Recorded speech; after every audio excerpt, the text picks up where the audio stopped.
Welcome everyone to the latest episode of the Parsec podcast with me, Alfie Toonhow, and my good friend Lamel. On this week's episode, we're going to be discussing episode 3 of the first series of The Mandalorian, titled The Sin.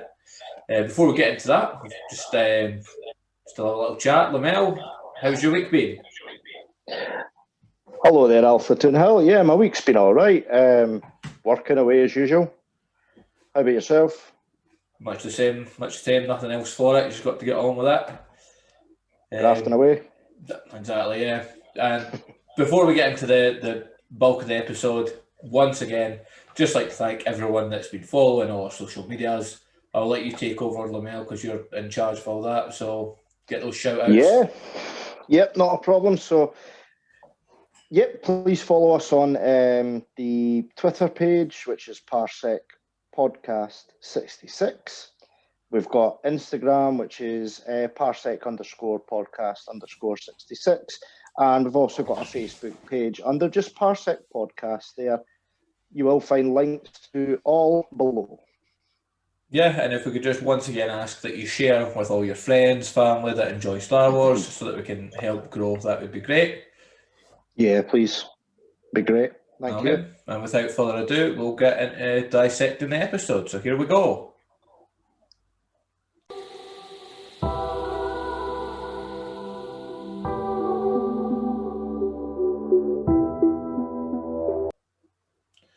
Okay, Lamel. So the episode starts with Mando and the Razor Crest flying back to Navarro. Yep.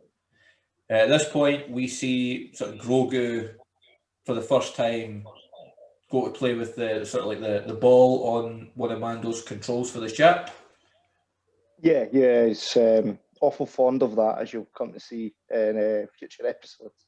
That's right, yeah. Now, at this bit, we find out that Mando is still pretty cold with the child, as he takes it straight back off him and gives him a sort of stern look.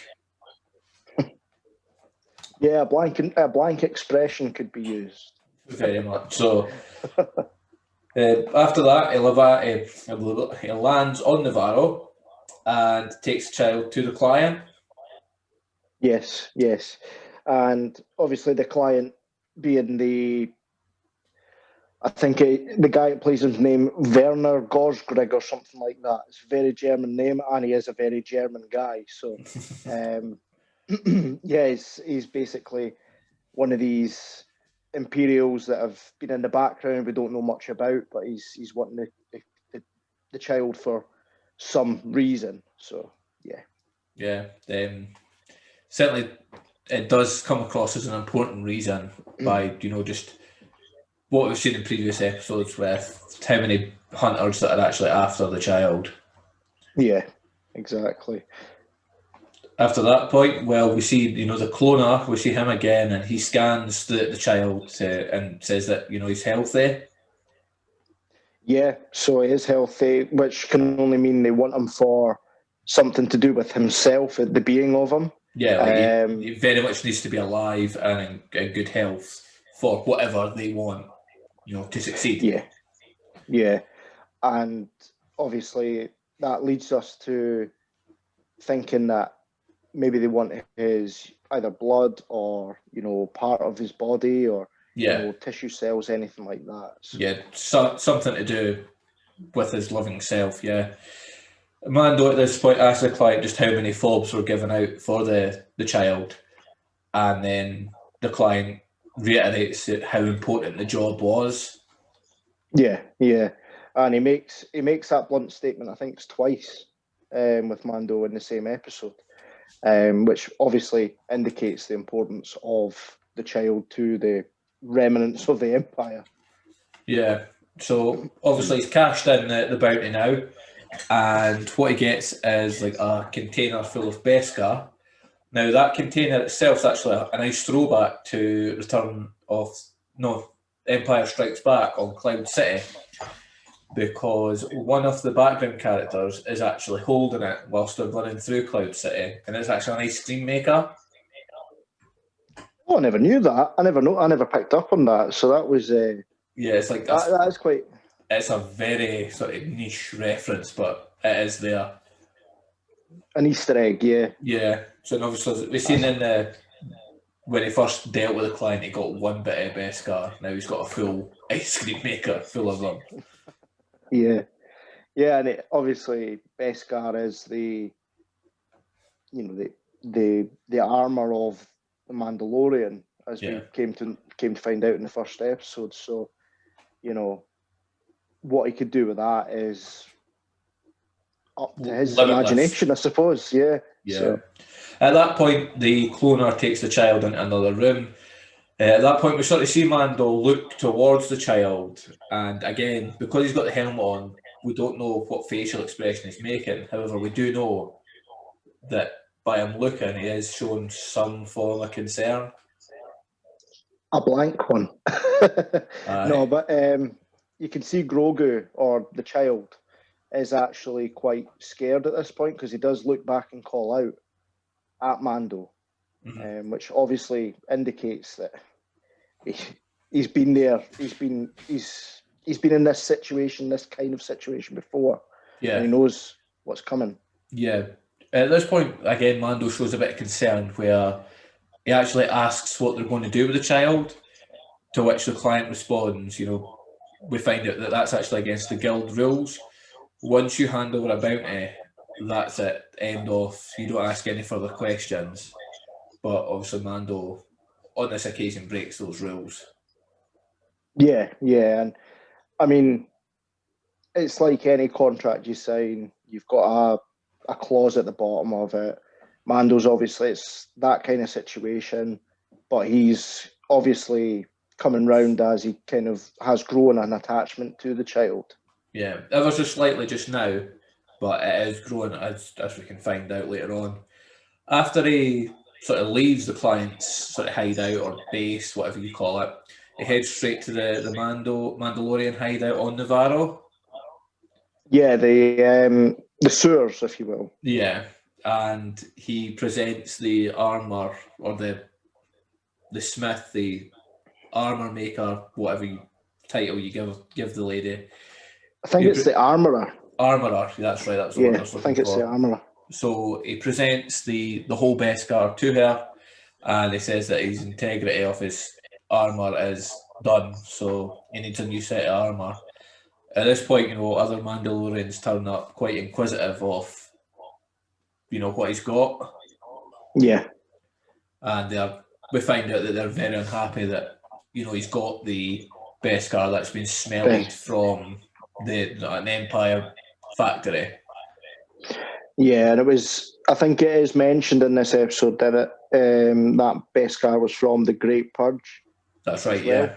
Yeah. So that what we take from that is a Great Purge of Mandalore, which we've not actually seen yet in either episode or film or anything like that. So that's going to be a good period in Star Wars. So. That's right, yeah. After that, at this point, the biggest Mando and our Mando that we're following, they actually get a bit of a scuffle. Yeah, the guy with the big cannon that holds like that. Yeah, the big sort of like belt-fed machine gun sort of thing. If we're comparing it to something that was in real life. Yeah. At that sort of point, they do have a. This is where we sort of find out that he cannot remove his helmet because the armourer asks him, "Have you ever removed your helmet, and has anyone ever removed it for you?" Which he answers no. Yeah, and bluntly. I think at this point, sort of all the other Mandalorians are, sort of a little bit of respect for that. Yeah, and I mean, if it is part of their culture, then you would have respect for that. Yeah. And if somebody did do it, you would frown upon them, and I think that's maybe why they don't like Mando, is because he's got this Beskar and he's not had to take his helmet off to do this, to get that either. So it could be a reference to that, or maybe the armourer at this point also is going to give him his signet of the Mudhorn.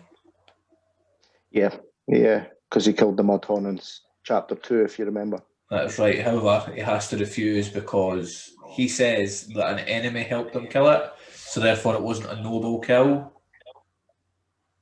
Yeah, that was interesting because he's called the child an enemy. Yeah. But really, the child was a bounty, a target. It was not an enemy to the Mando. Yeah, I think maybe by what we're going to see in the next scene, that he does feel slightly threatened by him, just because of the change of his mindset that the child's caused. But just before we get to that, the armourer says that, you know, the excess from the armour that he's making, that she's going to make him some whistling birds. We'll never caught on to that. What's that then? It's the. Do you know later on in the scene where he gets the little? It's like darts from his gauntlet. Yeah, I remember. Yeah. That's what they're called, whistling birds. So again, like the episode where he got his shoulder plate made, we've seen further flashbacks to that sort of attack what happened when he was a child. Yes, we do. At this point, did we see the B2 battle droids, or is that in the further flashback? I think it's in a further flashback, but we do see it at some point. Spoilers. But yes, we do see it at some point. But we do see Mando as a child getting put into what looks like a kind of bunker thing. Yeah. No, at this point, yeah, he gets put in the bunker, but then the battle droid opens the bunker and points the blast at him. That's in this episode. Right. And in a later episode, you know, we get a continuation on from that. The flashback in this scene when his armor's getting made does stop with the battle droid, you know, like that, ready to fire, and then it sort of cuts. Call back to the prequels with the droid army, everything like that. The separatist droids, yeah. After this, we then go into the next scene where the Mando shows up in the bounty hunter guild bar again, completely decked out in his new armor, and he meets up with Apollo Creed, Grief Karga, whatever his name is, Chubbs from Happy Gilmore. But what I noticed in this was when he walked in, yet again, everyone take notice of him. And again, even more so because he had a brand new set of Beskar armour, pure Beskar. And you would notice the difference compared to his old armour and this one, because this one's bright, shiny, metallic, you know. It all matches. It's not mismatched like the last one. At this point, we find out that every single hunter in that bar or cantina had a fob for the child. Yeah. Do you not see them flashing at the bar, or? That's later on in the episode, yeah. So Mando at this point, he just wants another job. He wants to just get on with, you know, what he's comfortable doing. Mm-hmm. At this point, Grief advises Mando, you know, just take some time off, enjoy the spoils of your labour. However, Chubbs, mate. Well, Apollo, but Mando's having none of it. He just wants to get right back to work, so he takes a puck, and then he's going to go away. But then again, he shows concern for the child and breaks the guild rules by asking Grief what they're going to do with the child. Grief says, "Well, I don't know. It's not. I don't care. I don't ask the questions. The job's done." It's against the guild code. Yeah, very much so. At that point, Grief does mention that if Mando is unhappy with the Imperials still being on Navarro, to go into the core worlds and alert the New Republic. Yeah, which is obviously the first time we hear about the New Republic in a kind of police sense, if you will. Yeah, like they're back at, like, they're the big force back in power now. So it's telling us what time period of the timeline we're at. Yeah, and obviously spoilers for future episodes, but the New Republic, we do get a glimpse of them in future episodes. So yeah, tune in for that in future episodes. That's right, yeah. At this point, I did also notice that Grief told Mando to take spice to forget about the child, which in Star Wars, spice is equal to drugs. Wed. All that good or bad stuff.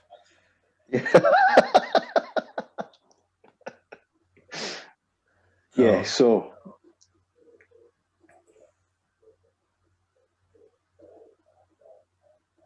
Okay, so then we see Mando go back to his ship, and we can see that the ball from the control has been screwed off. Still sitting on the dashboard. Yeah, so Mando screws it back on, and we think he's just about to fly away to carry out his next job. However, just as the ship's about to take off, Mando turns it off and has a massive change of heart. There's a good scene in that. Basically, with the ball screwed off the top of the lever, he starts the ship up, but to take it off the ground, that is the lever for that. So it's when he reaches out to go like that, he notices that the ball's off it. Yeah. And that's when he turns the ship off, because he's like, right, this can't happen. I know they're going to do something bad with the child there. Yeah, like a tiny little interaction with one part of the ship has effectively tipped him over the edge to say, well, no, I need to help this child. Yeah, and it's Mando's development as a character, like we've gone over the last couple of episodes. He's coming more into his own. He's becoming more of a... He's got feelings now. Yeah, he's not as cold as he was. He's not just, black and white bounty hunter. He's got, shades of grey. Yeah, he's not I can take you in warm or I can take you in cold now. Yeah. At this point, we sort of get the action part of the episode where he returns to the client's base. Yeah. He tries to get back in through the front door, but he snaps the door droid clean off. Yeah, the iDroid, the one that goes, wajja. Yeah. So then he goes sit around the back and puts a detonator on the wall.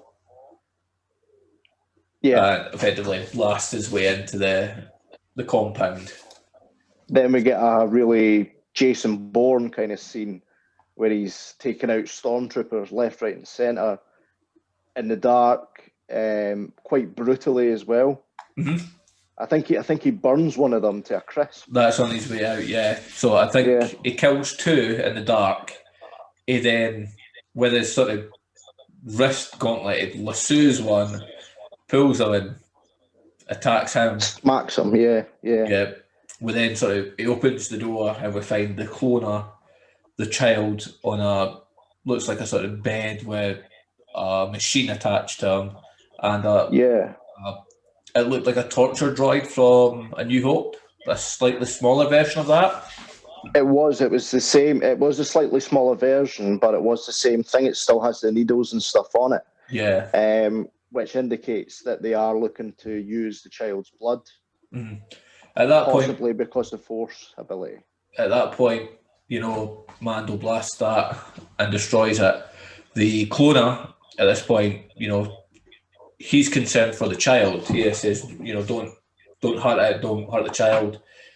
At this point, we find that Mando, he's there to save the child. We knew that, but at this point, the cloner finds that out. Mando's very angry. And we find that the cloner says, I'm the only one that kept him alive. If they'd continued, they would have killed him. Yeah, and it's good mentioning as well that the child is actually out cold. It's asleep at this point. So it's been put under, whether it be with medication or anything. Or exhaustion, it could be anything. Yeah, exactly. So Mando then picks the child up and tries to get out of there. There's obviously, another few stormtroopers to make his way through. So the first one he comes into contact with, he burns to death. That's the one that they burns to a crisp. Yeah. He then enters a door and is pinned down by 4 stormtroopers. Yeah. who obviously say, put your weapon down, put the child down. At that point, Mando complies. Little do the stormtroopers know that he's going to use his whistling birds. And at that point, he shoots them, and they fly about the room and knock all 4 of them out at once, which is a cool touch. Yeah, it's the first time we see that as well, so it's a cool weapon.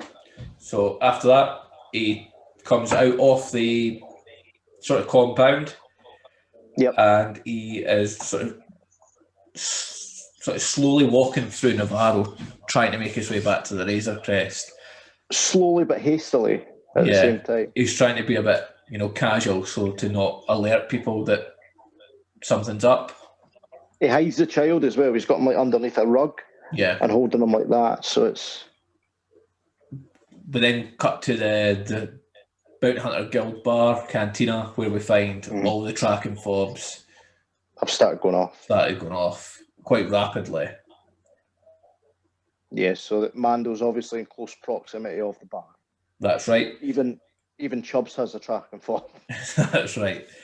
Then all the hunters obviously go after Mando, and just as he gets to sort of the edge of town where the ship's located, he's then cornered. Yeah. So there's the bounty hunters are on the roofs of the buildings. They're behind them, the side of them, and in front of them. And who else but Apollo Creed Chubbs, Grief Karga, whatever his name is in front of him as well, leading them. So that's right. And then Grief tells Mando to put the child on a droid powered cart thing. Mm. This is a nod back to the fact that Mando hates droids. He then sort of jumps over it and relies on the droid to try and get him out of town. It's a funny moment there as well, because the droid's like, you don't understand what the droid's saying, but you can tell he's like, I'm not going anywhere. Yeah, and then he points the blaster and says, well, go and I'll blow your head off. At that point, we have the big action scene where, he's putting up a good fight. He takes a good few of them out. He uses his wrist gauntlet with his flamethrower, but that eventually does run out of gas. Also uses his rifle as well. That disintegrates a couple on the roof. And he uses the shock, the electrocution feature on it. Yeah. At that point, we see bounty hunters coming from behind them and all angles. We think, well, that's them done. At that point, we see like all the underground Mandalorians with jetpacks, come in and help him and effectively just destroy him. And in terms of the jetpack on a Mandalorian or, an armoured person, that's the first time we've seen a jetpack Mandalorian in a Mandalorian armour since the Attack of the Clones. That's right. In films, like going by release dates rather than the order of the trilogy. Yeah, that's right. So, at this point, Grief knows where, he's finished. Like, the bounty hunters are no match for the Mandalorians, so he hightails it. He knows that Mando's obviously going to go to the Razor Crest, so he sneaks there. Mando gets told by, the other Mandalorians, the one with the big, huge gun, to, go take the child and go. Looking back, this is a good callback from what happens later on in the series, in the future flashback. Yeah, that is good because, well, we'll go into that when we get to that, but you will see why it is a callback to that. And we'll discuss that in the next episode. I think, whatever episode that comes up. So Mando gets to the Razor Crest and it's just about to, get ready to take off, where Grief targets him. I think it's the carbonite chamber. Mando sort of hits that, so like gas fills the cargo bay. That's between him and Grief Karga. Yeah, and he hits it, and it causes like a smoke screen. Mm-hmm. And obviously he runs behind that. That's right. We then just see one, blaster bolt hit Grief in the chest, in the heart area, and we assume at that point that Grief is finished, he's dead. He's perished. That's right. The Razor Crest then takes off. We then cut back to Grief, who's still alive. He's injured, but he's still alive. He then pulls out a piece of Beskar. Beskar, aye, that's it. Which was over his heart, so that's kept him alive. Yeah. Yeah, so he's obviously, you can see the mark on the Beskar where it's hit him as well. Yeah, the burn mark. And then we go back, obviously, to Mando and the Razor Crest flying away. Mm-hmm. And we've got a Mandalorian that come up the side of the ship and does that. And at that point, Mando says, I've got to get one of those, referring to a jetpack. Yeah, so obviously he's not, I don't think he's earned his jetpack yet, but he does obviously want one in the future. That's right. So again, it's just a half an hour episode, but I think this one, there's a lot of character building again and a lot of action. A lot of action, and we finally get to see the Mandalorians in action, in live action as well, which is really good to see because we've only really seen them in Rebels and the Clone Wars. Yeah, rather than there's just been one, Jango or Boba, there's a lot of them at one time. Yeah, exactly. And we can see different types of armor, different builds of sort of Mandalorians. Yeah, and obviously all the helmets are different as well. You look at the armorer's helmet, it's got almost a Darth Maul kind of horns on it. Yeah. As well, so yeah. But again, like the previous two episodes, I really enjoyed it. Yeah, I thought it was a better episode than the last two, if I'm being honest with you. I'm going to give it a 10 out of 10 because of the action scenes in particular. And also we're getting into the story of the whole arc of the story now. Yeah, it's starting to snowball. Yeah. Yeah, I'm the same. I'd give it a 10 out of 10. I feel like a lot of these episodes are going to get 10 out of 10, but it's because it's such a well-written series. It's well-written, well shot. The CGI in it's fantastic. The guys that, we say this on every episode, but the guys that are running the shows, Dave Filoni and Jon Favreau, they've done a brilliant job and should have been given the sequel trilogy. Yeah. That's right. So that was our sort of review, and we'll come back and we'll do our outro and we'll say our goodbyes.